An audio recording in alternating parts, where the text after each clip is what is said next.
For 5 years, Stella Harper had been Damien Frost's secretary.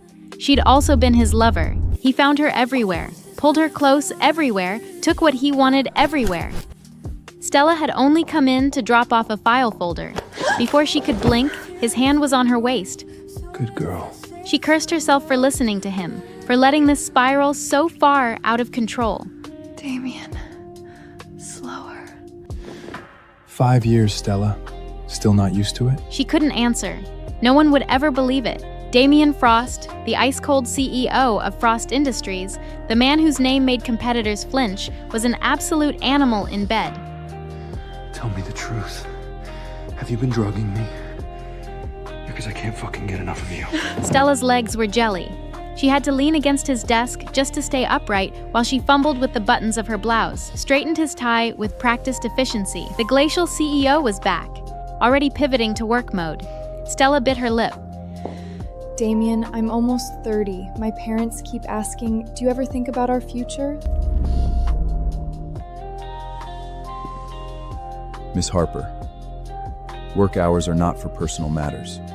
But then he leaned in, one hand gripping her jaw. He brushed a kiss across her lips. Stella, those things shouldn't come from the woman first. She smoothed down her skirt, quickly organized the papers on his desk, and turned to leave. That was when she ran into Marcus Webb, Damien's closest friend. Thank you, Miss Harper. She showed him into the office. Then she heard Marcus's voice through the gap. Damn, Damien. You've really got your little secretary trained, don't you? Seriously, man.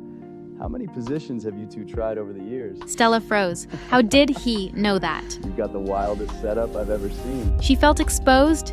The conversation inside continued. So I gotta ask, Vicky Sinclair's coming back soon, right? You flew out 99 times to beg her to come home. She finally said yes. You're about to have everything you wanted. So why still tangled up with the secretary? Can't quite quit her? Pre-wedding entertainment? Women like her are inconvenient.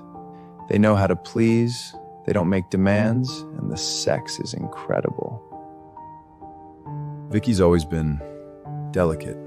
I wouldn't want to be rough with her after the wedding. Might as well get it all out of my system now. Good. I thought maybe our boy Damien had caught feelings. Stella didn't wait to hear Damien's reply. She pulled the door shut, her face drained of color, and made her way back to her desk on autopilot. A mountain of work was waiting for her. She couldn't focus on a single word. Damien Frost was one of Seattle's most celebrated young entrepreneurs. He'd given a guest lecture at her university years ago, and Stella had sat in the audience for 2 hours, utterly captivated. She'd joined Frost Industries through campus recruiting right after graduation. Within a year, she'd been promoted to his personal secretary. The man wasn't just handsome, he was razor-sharp, decisive, brilliant. Working beside him day after day, how could she not have fallen for him? She knew the gap between them was enormous. She buried her feelings so deep she thought they'd never surface. Then one night, a client spiked her drink.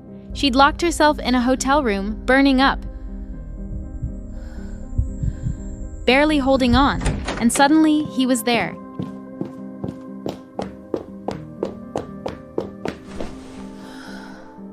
The morning after, she panicked.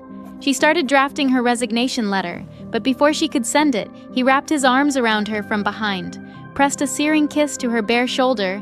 Stella Harler, be mine. And so it began. 5 years. It wasn't some sweeping public romance, but he never hit her either. He showed his preference for her openly, and she poured every ounce of herself into keeping pace with him professionally, terrified of ever becoming a burden. She thought marriage was just a matter of time. She'd been waiting for him to bring it up.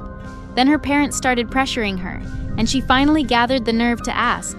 But he'd never planned to marry her at all. A woman, a girlfriend, one word's difference, an entire universe between them. All those years she'd been quietly building a future in her head, and he'd been flying overseas to beg another woman to marry him. 99 times, and now, finally, she'd said yes. Her phone vibrated on the desk, shattering her spiraling thoughts. Her mother's voice, warm with expectation. Sweetheart, have you talked to your boyfriend yet? When are you bringing him home? She took a breath. Mom, I'm sorry. I lied to you and Dad. I don't have a boyfriend. You said I could either bring someone home or let you introduce me to someone. I've decided. I'm moving back. Set me up with whoever you think is decent. She was done. She'd go back to the life she was supposed to live.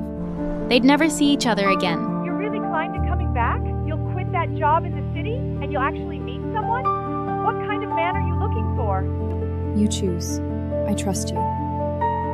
It'll take me about a month to wrap things up here.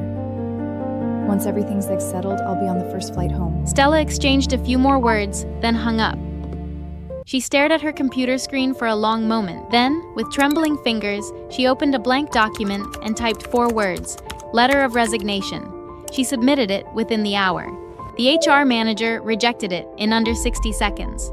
A private message popped up. Stella, you're Mr. Frost's people. I can't process your resignation without his approval. Please don't put me in this position. Stella glanced toward Damien's office. She gathered the documents that needed his signature and tucked her resignation letter into the stack. She found him buried in work, his expression cold and focused. Even after 5 years together, he treated every contract with meticulous care. He read every page before signing. As he flipped toward her resignation letter, Stella's heart climbed into her throat. She was still scrambling for how to explain when his phone rang.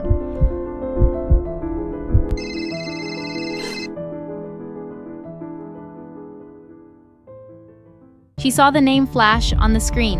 Victoria Sinclair. Something sharp twisted in her chest. Damien's entire face lit up. He snatched the phone. Whatever was said on the other end made him, Damien Frost, who never lost his composure, actually rise from his chair, excitement breaking through his usual mask. You're back already? I'm on my way. Of course it's a surprise. He was already moving toward the door. Stella's lips parted. Mr. Frost, there's one more. But Damien was too eager to see the woman he loved. He didn't even glance at the last document. He scrawled his signature, tossed the pen back at her, and strode out. The breeze of his passing brushed her cheek. His familiar scent hit her, and her chest constricted with a dull, spreading ache. She watched his back. Just before he reached the door, the words slipped out before she could stop herself. Damien, what are we? He paused, glanced back. His brow creased with impatience, as if the question didn't even deserve an answer. He pulled the door open and was gone. A bitter smile tugged at Stella's lips. She looked down at the document in her hands. Damien Frost's signature, bold and sharp, was scrawled across the bottom of her resignation letter. Whatever they had been, she was certain of one thing now. He wanted it to be nothing. She'd always known how to take a hint. His beloved was back. The plaything he'd used to pass the time? Time for a quiet, dignified exit. With Damien's signature in hand, she resubmitted her resignation. This time, it went through. The sky had been clear all day. By the time Stella left the office, it was pouring. Her apartment was a 10-minute walk from the building. She hadn't brought an umbrella. She just stepped into the rain and let it soak through her clothes. By the time she got home, she was drenched. The moment she opened the door, a draft swept through the apartment, and she stood there shivering.